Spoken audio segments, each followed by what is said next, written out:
నమస్కారం ఘంటారావానికి స్వాగతం. ముందుగా ప్రధానాంశాలు. 21,47,000 కోట్లతో సార్వత్రిక బడ్జెట్, 10 లక్ష్యాలతో పద్దును ప్రవేశపెట్టిన జైట్లీ.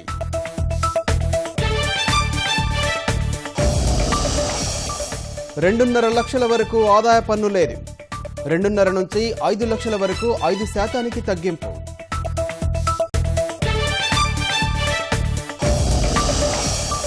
$3 లక్షలు దాటిన నగదు చెల్లింపులకు అడ్డుకట్ట, డిజిటల్ లావాదేవీల ప్రోత్సాహకానికి 2 కొత్త పథకాలు.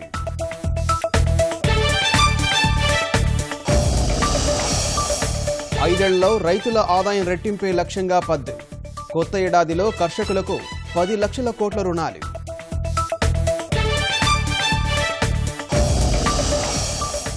అమరావతి రైతులకు మూలధన లాభాల పన్ను మినహాయింపు, చంద్రబాబు కృషి వల్లే సాధ్యమైనన్న అన్నదాతలు.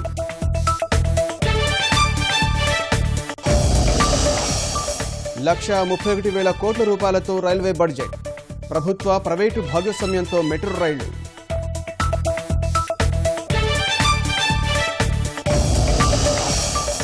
పొగాకు ఉత్పత్తులపై వడ్డన, వెండి దిగుమతులపై సుంకం, తగ్గనున్న వాటర్ ఫిల్టర్లు, ఎలక్ట్రానిక్ వస్తువుల ధరలు.